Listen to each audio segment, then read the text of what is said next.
Louvado seja Deus. Evangelho de Marcos, capítulo de número 4, a partir do versículo de número 35, foi o que o Espírito Santo colocou no meu coração.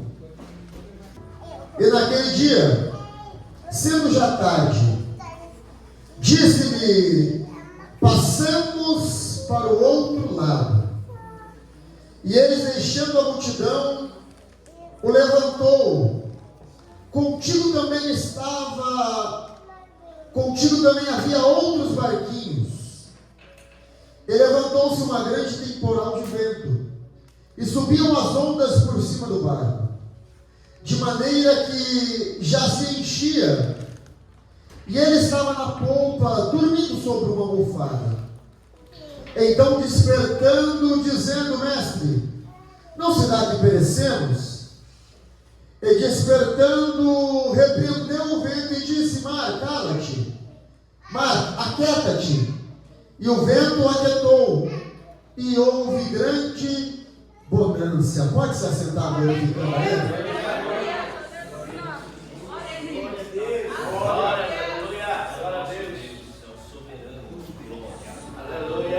É interessante que na segunda tempestade, a qual Jesus ele anda por cima das ondas, a gente tem que notar que o vento se levanta e o mar se levanta, e o vento ele era ao contrário.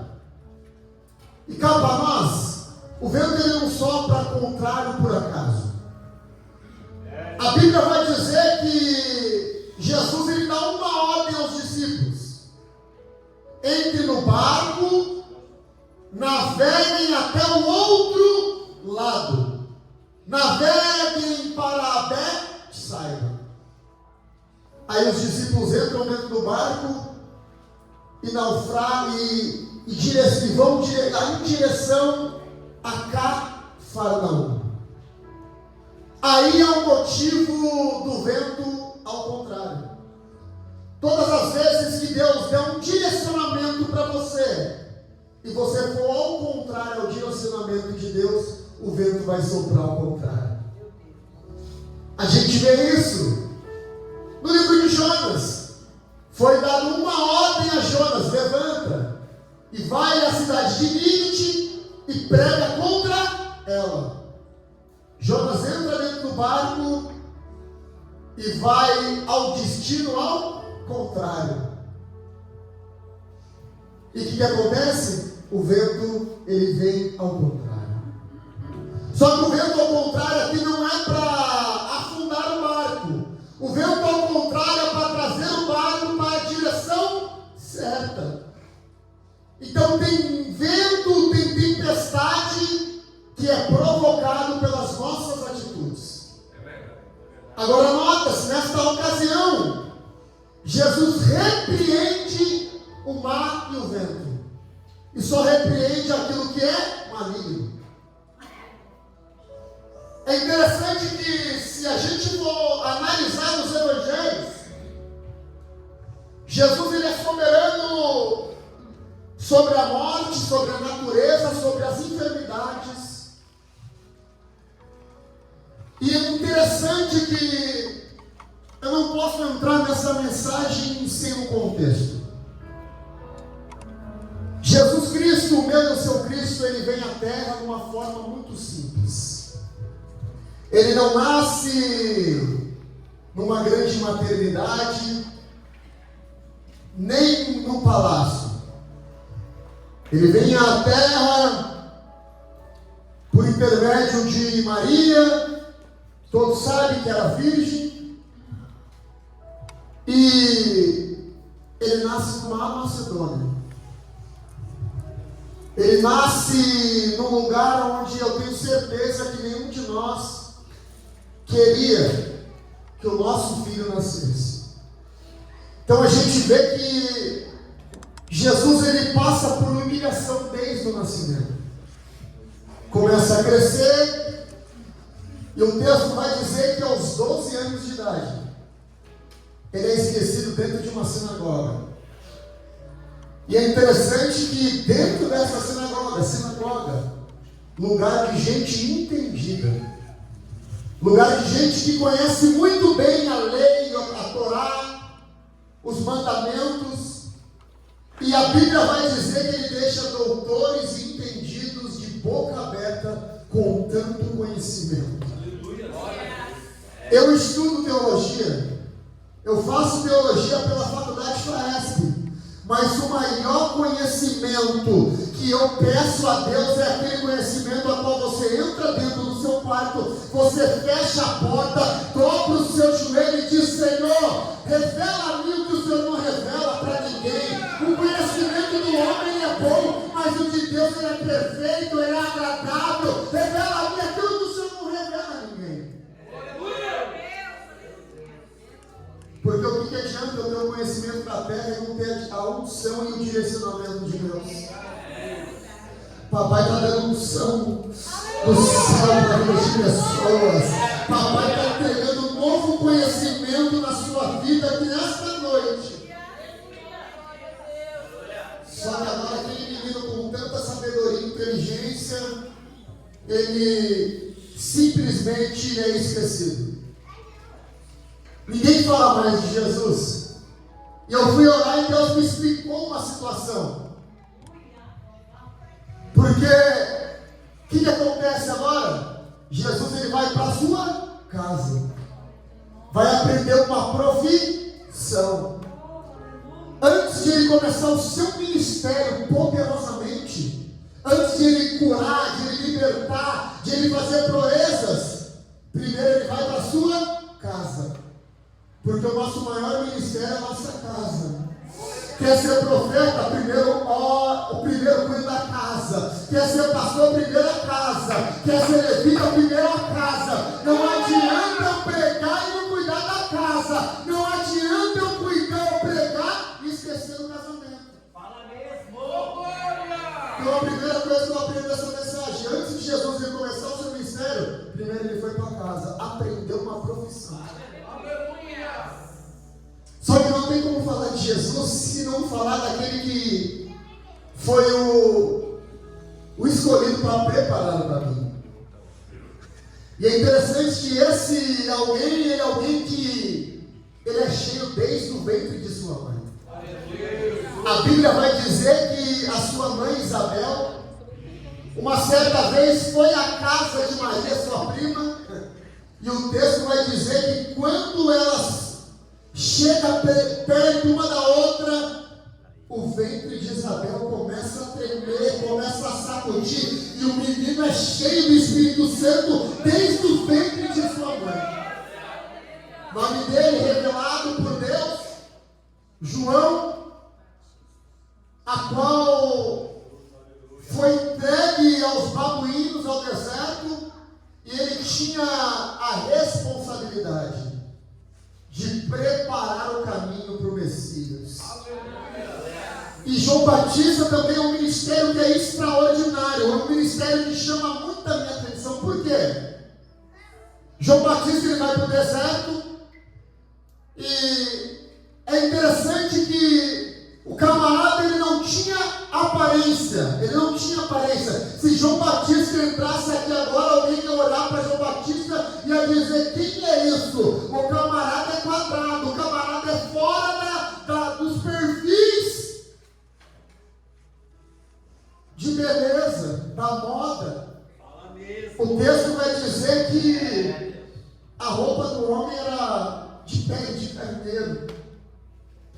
E a gente vê uma geração que está mais preocupada com véstico do que com santidade. A gente está preocupado a gente vê uma geração que está mais preocupado em olhar a veste do irmão do que dar glória para Deus. Aleluia! O homem não tinha aparência.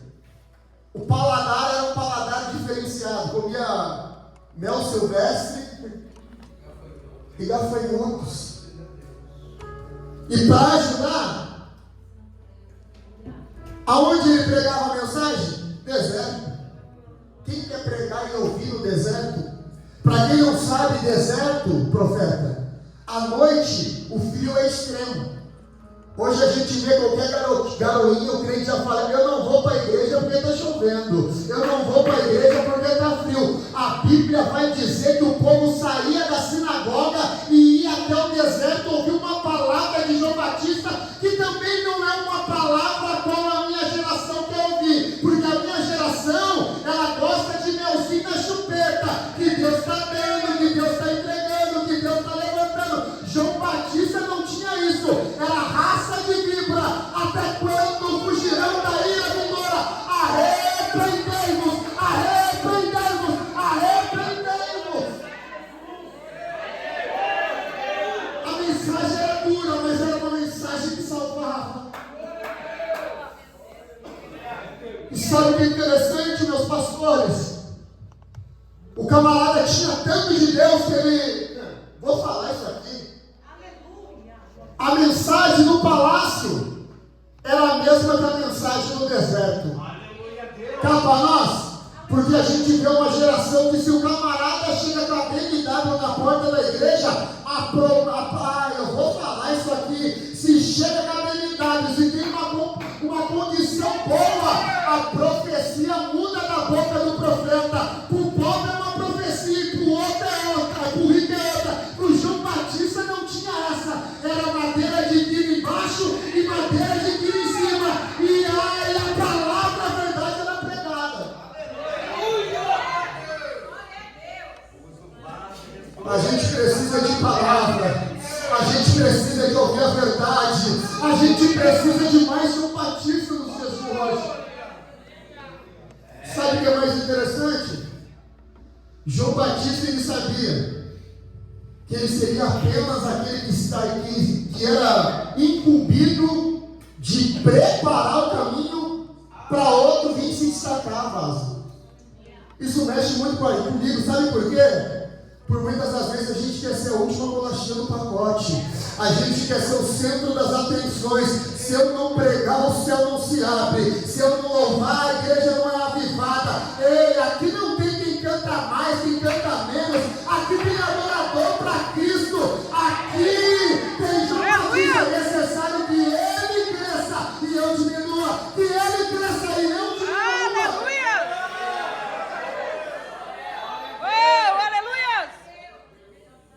O vaso está na mão do oleiro.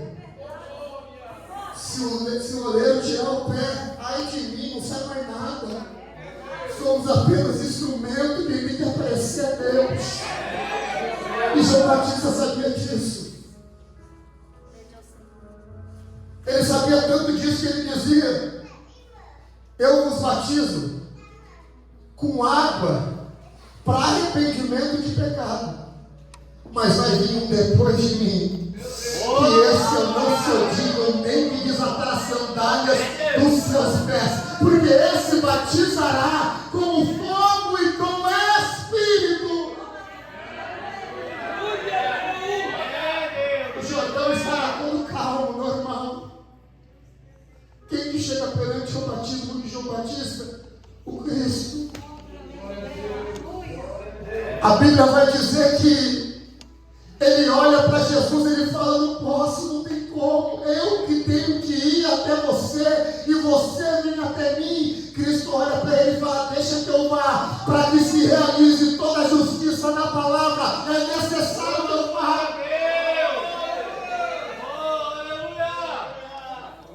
Sabe o que é interessante? Quando Cristo desce as águas, a gente sabe que ele não tinha pecado.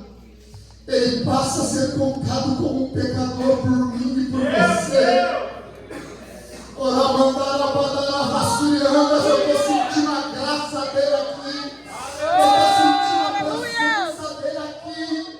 Eu vou entregar tudo que o Espírito Santo está mostrando para mim esta noite, porque eu estou com vontade de pregar esta noite. A Bíblia vai dizer que quando Jesus desce as águas, o Espírito Santo ele desce em forma corporânea de uma pomba. A voz brada lá de cima: este é o meu filho amado, a qual eu amo.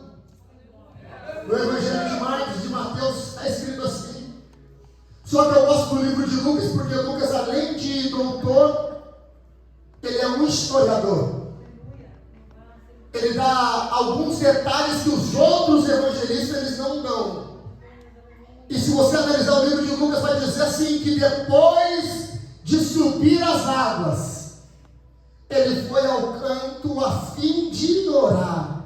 E depois que ele ora, aí sim, o céu se abre, o Espírito Santo ele desce em forma corporânea de uma pomba. Não é que desceu como uma pombinha, não. Assim como uma pomba, ela desce e repousa sobre a oliveira. A presença, o Espírito Santo desceu e repousou sobre a verdadeira oliveira, que é o meu e seu Cristo Jesus. A voz branda lá de cima: este é o meu filho amado.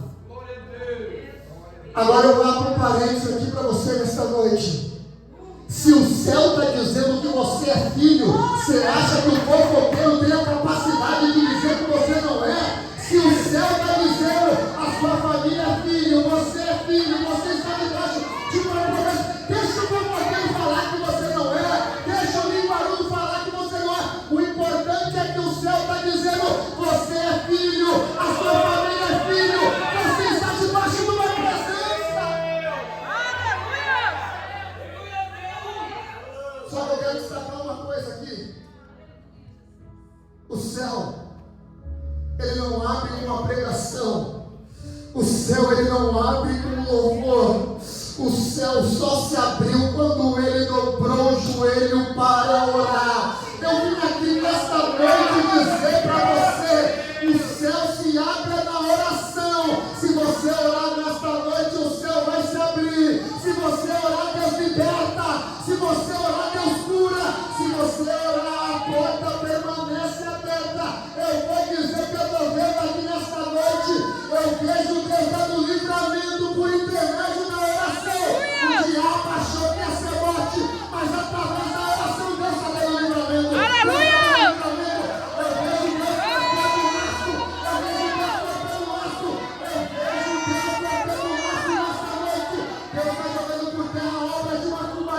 Por intermédio da oração.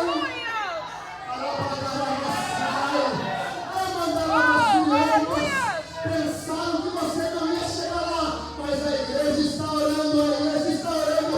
Pedro estava preso, amarrado com algema, mas a igreja fazia constante oração, e de repente as algemas caíram por terra, porque quem ora, Deus dá livramento, quem ora, Deus liberta, quem ora, Deus muda a história. Aleluia!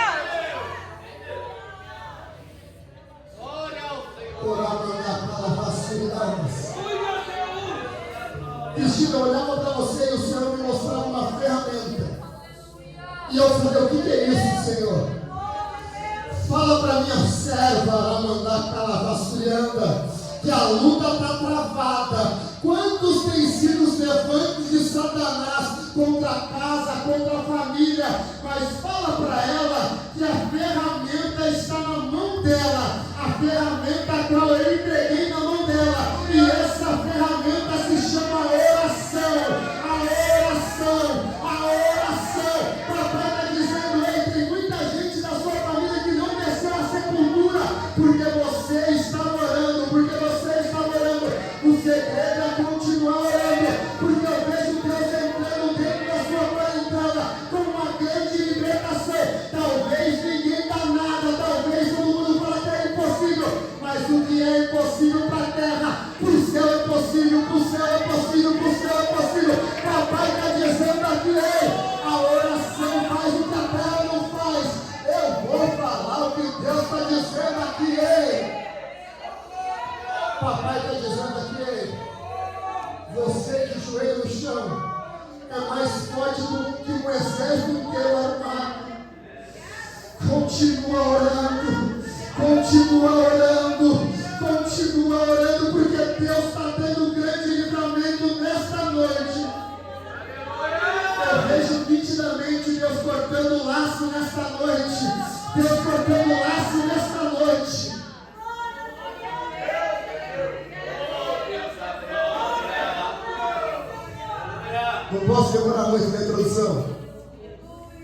Mas três verdades nesse texto. A primeira verdade: o Espírito Santo desce sobre Jesus, cumprindo o que está escrito em Isaías 61. E o meu Espírito me ungiu. Ungiu para quê? Para proclamar liberdade aos cativos e declarar a liberdade aos oprimidos e cativos de coração. Segunda verdade, a voz bradou lá de cima: esse é meu filho amado. Terceira verdade, a voz falou lá em cima: a qual eu me agrado dele. Tem alguém que é ungido pelo Senhor aqui nessa noite? Tem alguém que quer apressar o Espírito Santo aqui nessa noite? Tem alguém que é filho de Deus aqui nesta noite? Tem alguém aqui que agrada a Deus aqui nesta noite? Tem. Então se prepara, porque o deserto te espera. Presta atenção nisso. Essas três qualidades não levou o meu e o seu Cristo para uma pizzaria, profeta, nem para uma churrascaria. A Bíblia vai dizer, por essas três qualidades, o Espírito Santo conduziu ele para o deserto, para ser tentado por Satanás.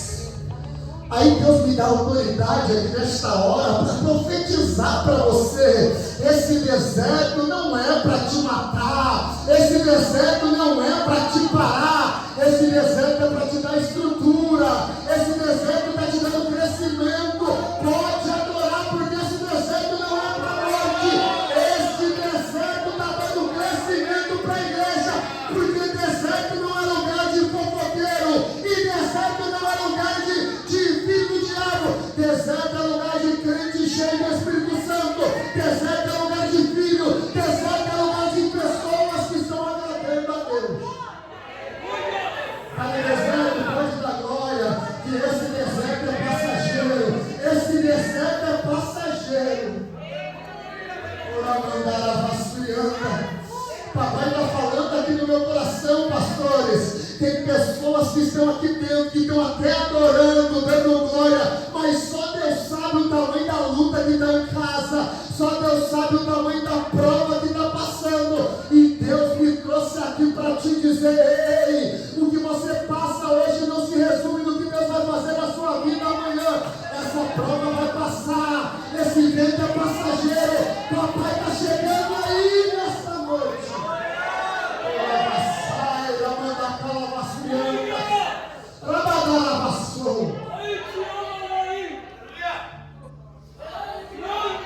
Aí, eu nem vou entrar nesse contexto do deserto.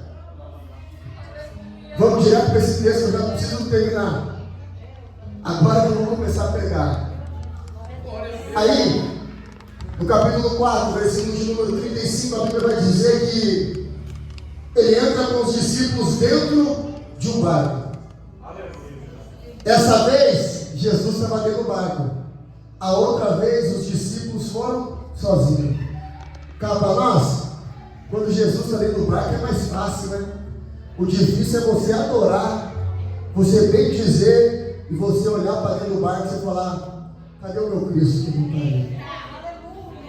Porque tem prova que a gente passa, missionária, que a gente olha e fala: cadê Jesus que não está aqui? Eu não precisava passar por isso. Só que Deus me trouxe aqui para dizer para pessoas que o meu e o seu Cristo, ele trabalha de longe e ele trabalha de perto. Independente se ele está dentro do barco, ele está trabalhando. Independente se ele está no monte orando, ele está zelando por mim e por você. Talvez você não está vendo, talvez ele está em silêncio, mas ele manda dizer para você: eu estou trabalhando, eu estou cuidando, eu estou zelando. A sua casa não vai parecer, porque eu estou cuidando. Aí, ele entra dentro do barco, isso aqui é para vocês. Ele entra dentro do barco e ele faz a primeira promessa: passamos para o outro lado. Ele não disse assim: vamos tentar passar, vamos ver se o mar deixa a gente passar. Ele está dizendo: nós vamos passar. Mas ele não está dizendo que a passagem vai ser tranquila. Mas a promessa é: passamos.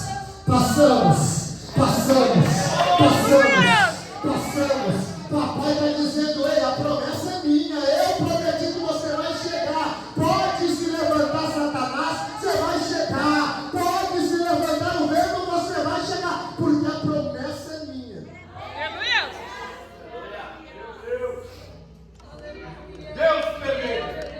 Papai está dizendo para mim falar para a senhora, com todo respeito: a promessa é dele, e ele não erra nas suas escolhas.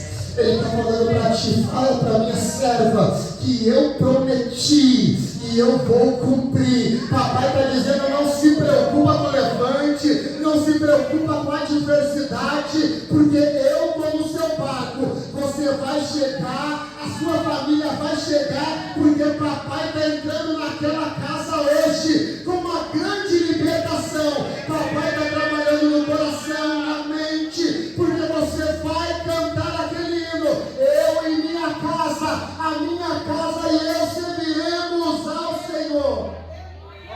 Deus me mostra quem é. Mas Deus está entrando com uma grande libertação dentro da sua família, da sua parentela. Papai está dizendo para pessoas aqui: ei, você vai chegar do outro lado. A sua família vai chegar do outro lado, porque a promessa é minha, eu que prometi, e eu não sou homem para que minta, e nem filho do homem para que se arrependa. Se eu prometi, eu cumpro. Se eu prometi, eu cumpro. A segunda coisa: o seu barco não vai afundar. Sabe por quê? Porque em meio a tantas pessoas, Cristo escolheu o seu barco para ele entrar. Sabe o que Deus está dizendo aqui? Ele tinha tanta pessoa melhor do que você, mas ele escolheu você. Tinha tanta pessoa mais capacitada que você, mas ele escolheu você. Ele escolheu a sua família para entrar dentro do seu barco.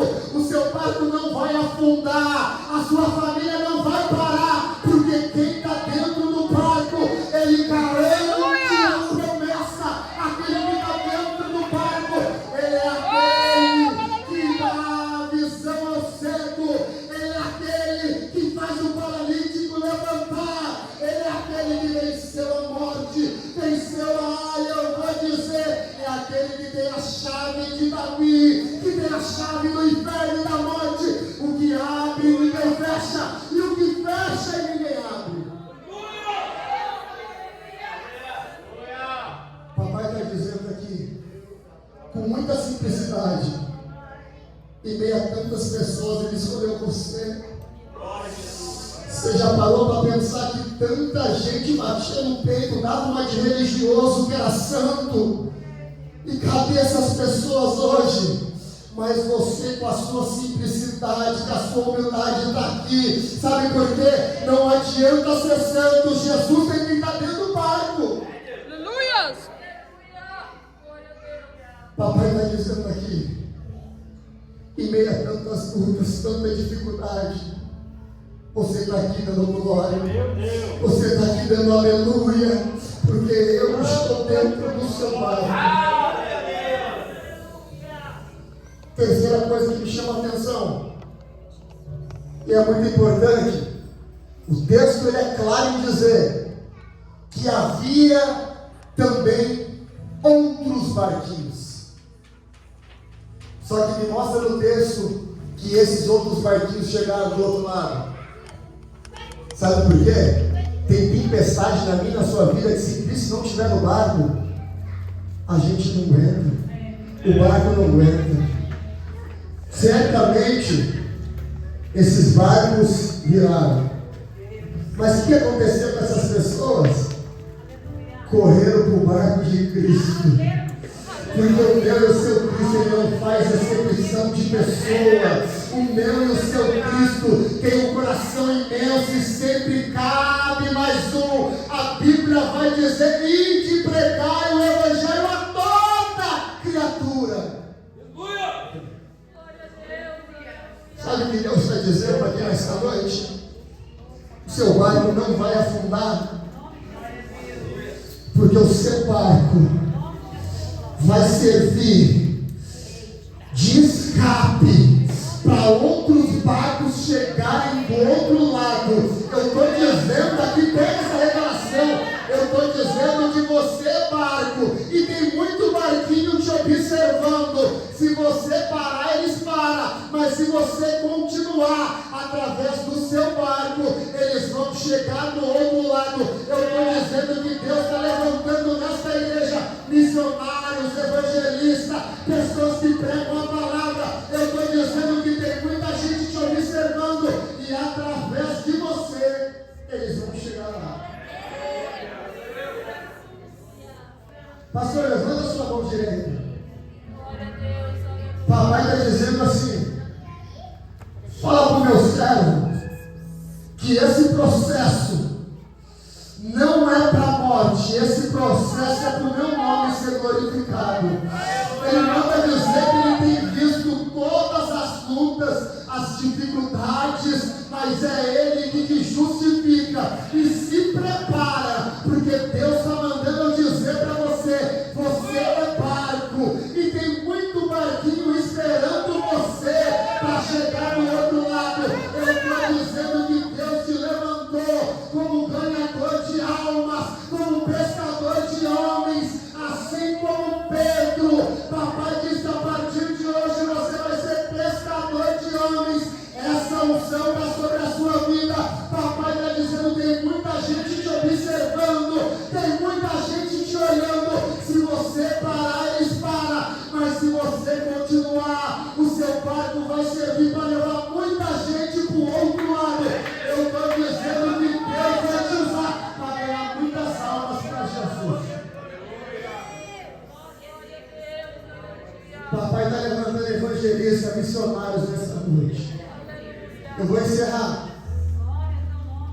O texto vai dizer que o meu e o seu Cristo, ele está deitado sobre uma almofada na polpa do barco. É interessante isso, porque a polpa do barco é o lugar onde a pessoa tem o controle do barco, aonde tem o controle. Sabe o que Deus está dizendo? Os discípulos estavam dirigindo o barco, mas Cristo estava no controle. Esta igreja, quem dirige é o pastor Antônio Moura, mas o controle está na mão de Cristo. É Ele que faz, é Ele que levanta o meu e o seu Brasil. Quem está dirigindo é o Lula, mas quem está no controle é o Rei dos Reis, é o Senhor dos Senhores, é aquele que está sentado entre os querubins.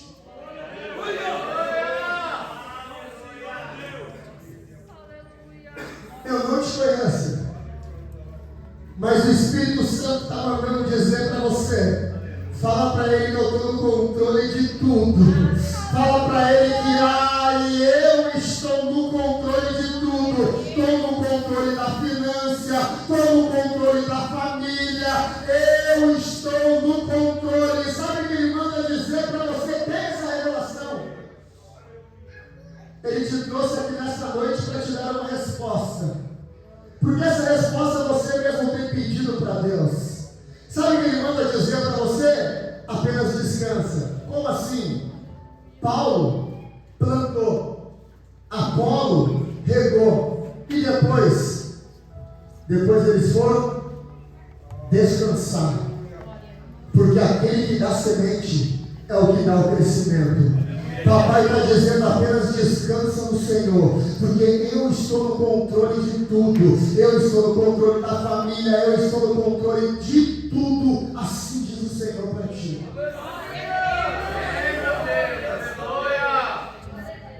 Eu vou encerrar. Aleluia! Glória a Deus!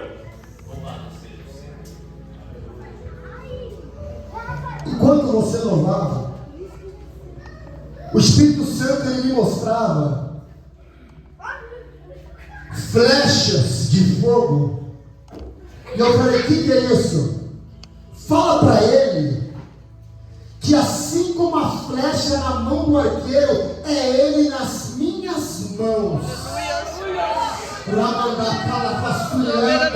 Papai está dizendo: o seu louvor sacude, terroriza o inferno. Sabe por quê? Enquanto você louva, o céu ele se abre e a presença desce.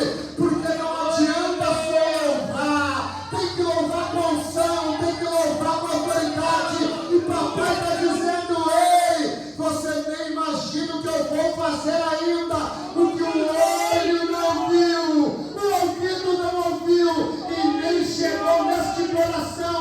É o que Deus tem preparado para a sua casa, para o seu chamado.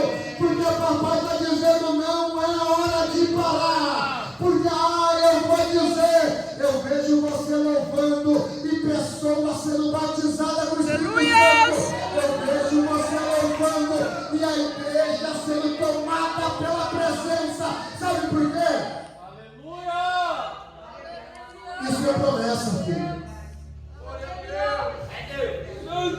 O O que Deus entregou nas suas mãos, Ele não entrega para qualquer um. É por isso que a luta é travada, é por isso que o levante é dobrado. Mas Deus está dizendo: ei, filho, eu tenho me agradado, eu tenho cuidado, eu tenho direcionado. Apenas me adore, apenas me adore. Eu vejo Deus operando grandemente na sua vida. Sabe por quê? Ele manda dizer para você que tem muita coisa para concretizar ainda na sua vida. Orava sérias.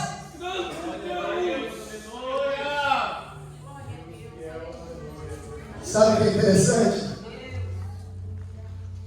Que o texto diz que eles chegaram do outro lado. Só que antes de chegar, os pastores, eu vou finalizar agora. Aqueles homens perguntavam: mas quem é esse? Quem é esse? Porque Jesus levanta, repreende o vento e o mar, e houve grande bonança. A tempestade está grande, mas a bonança vai ser maior ainda. A luta está grande, mas a calmaria vai ser maior ainda. Papai está dizendo: aguenta mais um pouquinho, porque vou cessar a tempestade, vou cessar o mar. Aí aqueles homens que estavam dentro do barco perguntam: mas quem é esse? Que até o vento e o mar lhe obedecem. A pergunta foi feita dentro do barco. No outro lado, Jesus chega onde? Em Gadara. Em Gadara tinha um homem que ele estava sendo possesso por uma legião de demônio, a qual lhe dava legalidade por uma província inteira chamada Decápolis. E sabe o que é interessante? Jesus chega em Gadara e ele só coloca o pé.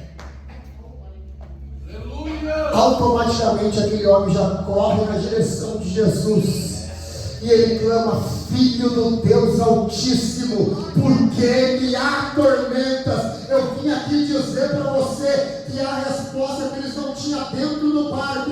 Um homem endemoniado, ele respondeu, porque ele chegou, ele adorou e ele disse: Filho do Deus Altíssimo, agora eu quero ver aqui onde eu vou falar. Muitas das vezes a gente está dentro da igreja, a gente se acha cristãos e fica de boca calada. E eu estou dizendo de uma pessoa que é possessa de uma legião de demônios. Ela não perdeu tempo, ela correu na direção de Jesus e ela adorou e bendiz. Aleluia!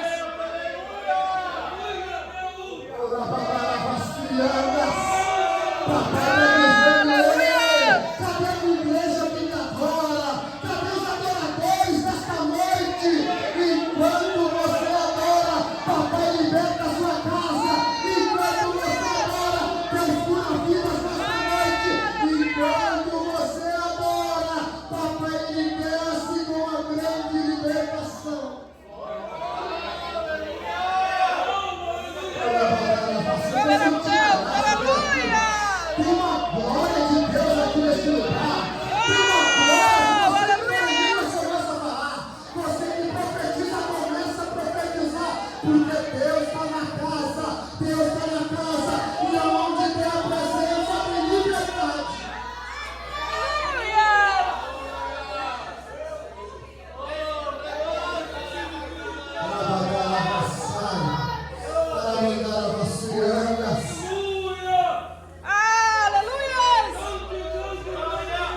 Glórias. Quantos creram nessa palavra?